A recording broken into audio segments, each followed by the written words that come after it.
반갑습니다. 어서 오세요, 은경자매. 반갑습니다.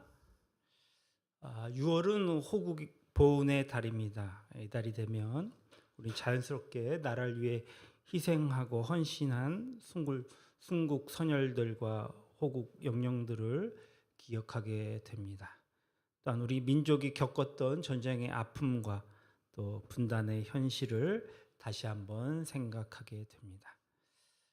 사실 전쟁을 좋아하는 사람은 없습니다. 누구나 화평을 원하고 안전한 삶을 원하며 사랑하는 가족들과 행복하게 살기를 원합니다.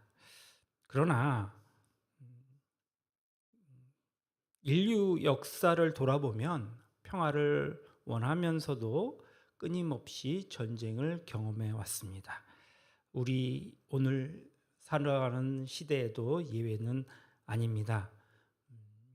사실 전쟁을 모르는 세대의 사람들이 이 땅에서 살고 있는데, 최근에 벌어진 러시아의 우크라이나 침공, 또 중동에서 일어난 이스라엘과 미국의 대이란을 둘러싼 갈등, 이런 것들이 끊이지 않고 있고 전쟁은 일어났습니다.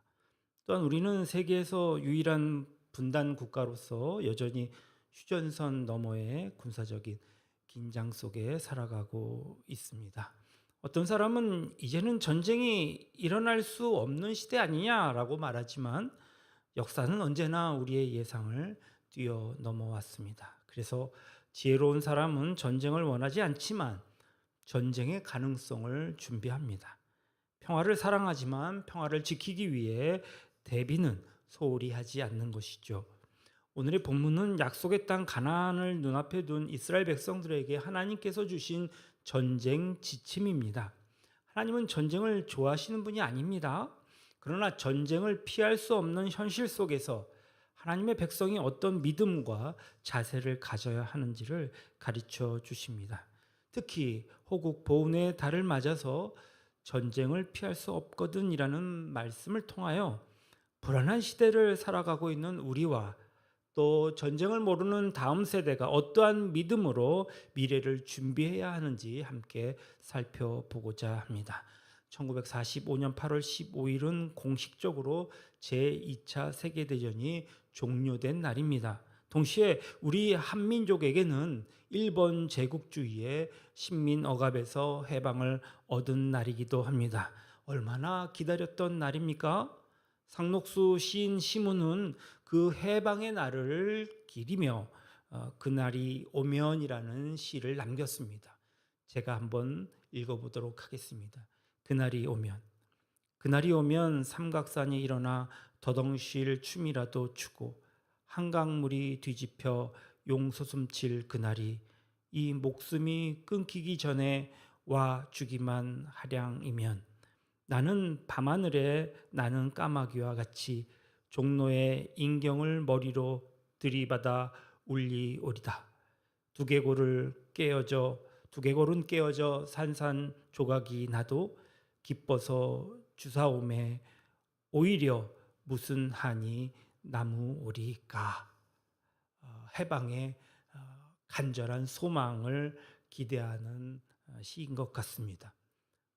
그러나 그 해방의 감격이 식기도 전에 우리나라는 다시 남북 이데올로기의 대립으로 국가 분열의 비극을 초래하였고, 해방 5년 만에 북에 의해 또 하나의 전쟁 6.25 남침을 겪게 되었습니다. 우리가 살고 있는 한반도는 세계 열강의 피비린내 나는 전쟁 노름 끝에 나라 전체가 잿더미로 폐허되었습니다. 그러나 우리는 절망하지 않고 피눈물을 흘리며 땀 흘려 곡괭이를 들고 일어나 부르기 시작했습니다. 새벽종이 울렸네, 새 아침이 밝았네, 너도 나도 일어나 새 마을을 만드세. 이것은 우리 어렸을 때에 하루도 빠짐없이 스피커를 타고 나오는 노래였습니다. 소위 새마을 운동을 통해 새 나라 건설에 구슬땀을 흘리며 다시 잿더미에서 일어나 눈부신 한강의 기적을 이루어냈습니다. 이제 분명 선진국으로 발돋움한 오늘날 우리는 비로소 전쟁의 공포에서 완전히 해방된 국가가 되었습니까? 아닙니다. 오히려 허리 잘린 조국의 절반인 북한으로부터 끊임없는 위협을 받고 있습니다. 우리 쪽 역시 지난 정권에서는 드론 같은 것들을 날려서 안보 위기를 초래하는 등 북한을 자극해서 위력으로 점령하여 통일 여 대통령을 꿈꿔왔던 자들을 생각하면 아찔하지 않을 수 없는 것이죠. 그리고 어느 날 갑자기 들려온 안방 뉴스, 러시아 우크라이나의 전쟁, 이스라엘 미국의 대이란 공습, 우리 시대에 또 한 번의 전쟁을 지켜보면서 다시 우리나라도 전쟁의 위협에서 안심할 수 없다는 불안을 가지게 됩니다. 세계 각 나라마다 경제는 물론이고 안보 정세는 흔들렸고 우리에게까지 미치는 파급력은 또한 실로 심각합니다. 어쩌면 세계 5위라는 국방력에도 불구하고 우리에게도 현실일 수 있는 전쟁의 공포에서 어떻게 우리의 미래를 준비해 가야 하겠습니까? 오늘 본문은 약속의 땅으로의 입성을 앞두고 지도자 모세가 그 땅에 들어갈 다음 세대에게 전쟁을 준비시키는 대목입니다. 본문은 이렇게 시작합니다. 네가 나가서 적군과 싸우려 할 때에 말과 병거와 백성이 너보다 많음을 볼지라도 그들을 두려워하지 말라. 그리고 이어지는 말씀으로 전쟁을 피할 수 없거든 우리의 다음 세대를 미래의 전쟁 불안과 공포로부터 어떻게 준비시켜야 하겠는가를 배울 수 있습니다. 결코 안심할 수 없는 미래의 가능성에서 우리는 이 호국 보훈의 달에 다음 세대를 어떻게 준비시켜 나가야 마땅할까요?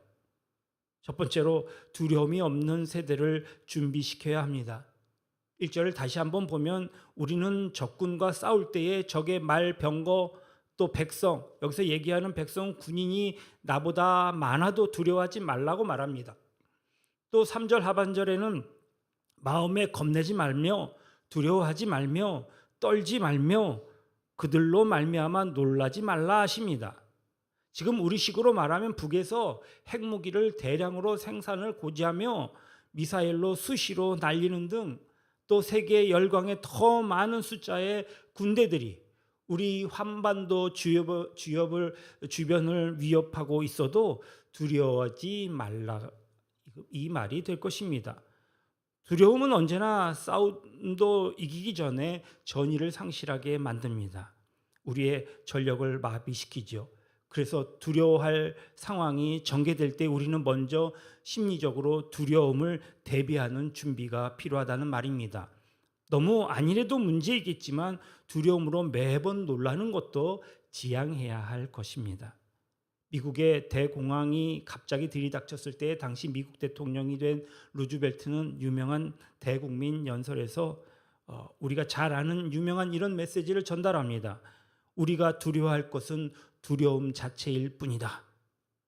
두려워하는 마음을 극복할 때 우리는 냉정하게 다음 스텝을 준비할 수 있기 때문이다.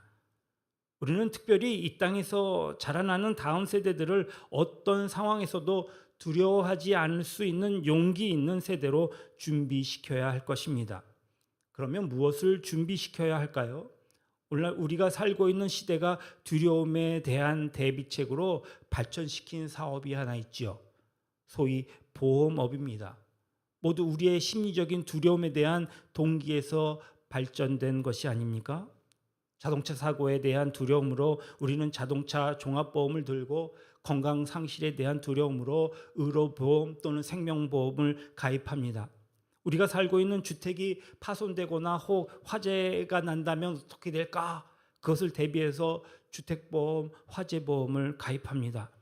여행자들이 증가하니까 여행 중에 혹시 일어날 사고에 대한 두려움 때문에 여행자 보험을 들지 않습니까? 최근에는 늙어가는 사람들이 치매에 대한 두려움으로 치매 보험에 가입하기도 한답니다. 세계적인 축구 선수들은 발보험을 든다지요. 또 세계적인 피아니스트들은 손가락 보험을 든다고 합니다. 그들에게 발 건강, 손가락 건강 혹은 이렇게 상해에 대한 두려움은 인생의 상실 같은 것이기 때문입니다. 그런데 보험을 든다고 두려움의 모든 문제가 해결되면 얼마나 좋겠습니까? 그렇지 않다는 데 문제가 있죠. 본문에서 모세는 두려움의 대비책으로 하나님 임재의 확신을 말하고 있습니다. 오늘 20장 1절로 하반절에 그들을 두려워하지 말라. 애굽 땅에서 너를 인도하여 내신 내 하나님 여호와께서 너와 함께 하시느니라 했습니다. 주님께서 함께 하신다는 거예요. 전능하신 하나님이 함께 하심을 믿는다면 무엇이 두렵겠습니까? 이사야서 43장 1절에 보니까 믿음의 백성들에게 너는 두려워하지 말고 하시면서 이어지는 2절 말씀은 이렇습니다. 네가 물 가운데로 지날 때에 내가 너와 함께 할 것이라. 강을 건널 때에 물이 너를 침몰하지 못할 것이며 네가 불 가운데로 지날 때에 타지도 아니할 것이요 불꽃이 너를 사르지도 못하리라. 5절에 다시 말씀하십니다. 두려워하지 말라. 내가 너와 함께하여 내 자손을 동쪽에서부터 오게 하며 서쪽에서부터 너를 모을 것이다. 이것이 분명한 하나님의 약속이라면 이 약속의 말씀을 굳게 믿는 믿음의 세대가 되시기를 주님의 이름으로 축원합니다. 그러면 그들이 두려움이 없는 다음 세대로 우리 조국의 미래의 역사를 준비해 갈 줄로 믿습니다. 제가 7, 8년 전에 베트남 여행을 하면서 가이드에게 이런 얘기를 들었어요. 1979년에 이 전쟁이 한번 일어났대요. 중국과 베트남의 전쟁이에요. 그래서 중국이 캄보디아를 침범했다가 나가지 않는 그 베트남 군을 그것을 구실로 하여서 20만 명을 동원해서 베트남 국경을 넘어왔답니다. 베트남을 교훈 주기 위한 징벌전이었죠. 근데 베트남의 전쟁 방법은 우리와는 좀 다릅니다. 빨치산적인 파르티잔 전쟁입니다. 베트남은 전혀 요동하지 않아요. 두려워하지 않아요. 국경지대에 그냥 오도록 내버려둬요. 전쟁이 일어나는데 그들은 오히려 농사를 짓습니다. 한마디로 싸움을 하러 왔다가 싸움할 대상이 안 보이는 거예요. 당황스럽겠죠. 중국군의 착각이었습니다. 베트남은요, 미국도 프랑스도 캄보디아와의 전쟁에서도 이긴 풍부한 실전 경험이 있는 무적 군인이었습니다. 밤사이에 중국군을 에워싼 파르티잔 베트공들은 공격하여 그들에게 커다란 치명타를 입혔습니다. 전쟁의 결과 서로 자기들이 이겼다고 얘기를 하고 있습니다. 중국은 중공군이 이겼다, 베트남은 베트공이 이겼다라고 얘기하지만 사실 중국은 20만 대군 중에 얼마나 많은 사람이 죽었는지는 말하지 않습니다. 모두 적을 두려워하지 않는 베트공의 승리임을 짐작할 수 있습니다. 이렇게 두렵지 않고 담대하게 나가는 것은 우리에게 승리를 가져다 준다는 사실을 믿으시기 바랍니다. 두 번째로 전쟁에 훈련된 세대를 준비해야 합니다. 오늘 본문 5절부터 8절까지 보면 군대 징집에서 제외될 사람들을 세 가지 유형으로 말씀합니다. 5절에 보면 집을 건축하고 아직 입주하지 못한 사람, 6절에는 포도원 수확을 하고 아직 열매를 먹지 못한 사람, 또 7절에는 신부와 약혼하고 아직 결혼하지 못한 사람을 말하죠. 이 세 가지 사람의 유형의 공통점이 무엇일까요? 그들은 현재 의무에 집중할 수 없는 사람들입니다. 집을 건축하는 사람들의 최고의 관심은 새 집에 입주하는 것이에요. 포도원에서 포도 수확을 한 사람은 최고의 관심이 무엇입니까? 그 포도를 맛보는 것이겠죠. 그리고 어떻게 팔까? 이렇게 생각하는 것이겠죠. 약혼한 사람의 최고의 관심은요, 사랑하는 사람과 함께 매일 살아가는 것일 것입니다. 그래서 우리가 그들을 군인으로 징집한다면 그에게는 모든 군인으로서의 의무에 집중하지 못하는 약점이 있다는 것이죠. 디모데후서 2장 3절로 4절 말씀에서는 바울은 예수 그리스도의 병사가 된 사람의 가장 중요한 자격을 말합니다. 3절로 4절 말씀을 보겠습니다. 너는 그리스도 예수의 좋은 병사로 나와 함께 고난을 받으라. 병사로 복무하는 자는 자기 생활에 얽매이는 자가 하나도 없나니 이는 병사로 모집한 자를 기쁘게 하려 함이라. 그리스도 예수의 군인 병사된 사람들의 최고의 관심, 유일한 관심은 우리를 예수 그리스도의 병사로 부르신 하나님만을 기쁘시게 해야 한다는 것입니다. 우리는 오늘 실제적인 국가 대 국가의 전쟁뿐만 아니라 날마다 치르는 전쟁이 있습니다. 그것은 영적인 전쟁이라 말할 수 있습니다. 그러므로 그리스도 예수의 군사들은 언제라도 이 전쟁에서 승리를 위해 영적으로 준비되어 있어야 합니다. 에베소서 6장에 이런 우리의 전쟁의 성격과 준비를 가르치고 있지 않습니까? 에베소서 6장 12절 말씀 보면은 우리의 싸움은 혈과 육에 관한 것이 아니요 하늘에 있는 악한 영들을 상대함이라 했거든요. 이어서 13절을 보겠습니다. 13절에 그러므로 하나님의 전신갑주를 취하라. 이는 악한 날에 너희가 능히 대적하고 모든 일을 행한 후에 서기 위함이라. 그리고 이어 14절의 이하에는 성도들이 영적 무장을 세밀하게 가르치는 것을 보게 됩니다. 철로역정 순례길에 가면은 미궁의 집, 곧 아름다운 집이 있습니다. 이 집은 오늘날 교회를 상징한다고 할 수 있습니다. 이 집에 들어오면 순례자에게 3가지를 준비시키며 제공합니다. 평화의 방에서는 영적 평화를 제공합니다. 독서실에서는 영적인 지식을 제공합니다. 또 무장실에서는 무엇을 준비합니까? 영적 무장을 제공합니다. 영적인 전쟁의 마당에서 승리하는 영적인 군사로 성도를 훈련시키고자 하는 것이죠.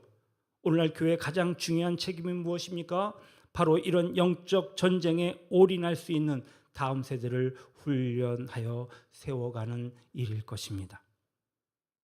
세 번째로 평화 비전을 지닌 세대를 일으키는 것입니다. 다 같이 10절을 보겠습니다. 네가 어떤 성읍으로 나아가서 치려할 때에는 그 성읍에 먼저 화평을 선언하라. 매우 역설적인 명령이 아닌가 싶습니다. 지금 전쟁하러 출정하면서 뭐라고요? 먼저 화평을 선언하라고요. 우리가 전쟁하기 위해서 전쟁하는 것이 아니라 화평하기 위해서 전쟁한다는 것을 기억하라는 말이겠죠. 그러나 누구의 말처럼 전쟁할 필요가 없는 전쟁, 곧 전쟁하지 않고도 화평하는 것이 중요합니다. 전쟁의 목적은 평화이어야 하기 때문입니다. 이것을 망각한 자나 집단은 전쟁을 해서 이겨야 한다고 말합니다. 어리석은 자들의 어리석은 생각입니다. 여러분, 현대에 전쟁이 일어나면 누가 이기든 지든 다 죽는 것입니다. 성경에 하나님은 화평의 하나님입니다. 야훼 샬롬이라 했습니다. 사사기 6장에 보면 하나님은 이스라엘이 미디안과의 전쟁을 앞두고 사사 기드온을 부르시면서 그로 하여금 하나님을 시험하게 하시죠. 마침내 그에게 나타나신 분이 하나님이심을 알고 엎드려서 제단을 쌓은 이 기드온은 그 제단에서 뭐라고 불렀습니까? 야훼 샬롬, 여호와 샬롬이라고 불렀습니다. 하나님은 화평이라는 의미입니다. 신약에서도 하나님이 구원자 예수 그리스도를 이 땅에 보내시는 근본 목적이 무엇입니까? 하나님과 화평이라고 바울은 증언하고 있습니다. 로마서 5장 1절에 보니까 그러므로 우리가 믿음으로 의롭다 하심을 받았으니 우리 주 예수 그리스도로 말미암아 하나님과 화평을 누리자. 그리고 이렇게 하나님과 화평을 이룬 사람들의 존재의 목적은 하나님의 화평을 전하는 것이다 라고 바울은 말하고 있습니다. 고린도후서 5장 18절로 19절에 뭐라 했습니까? 하나님은 자신과 화목한 사람에게 화목하게 하시는 직분을 주셨고 화목하게 하는 말씀을 우리에게 부탁하셨다 말했습니다. 로마서 12장 18절에는 할 수 있거든 너희로서는 모든 사람과 더불어 화목하라 하십니다.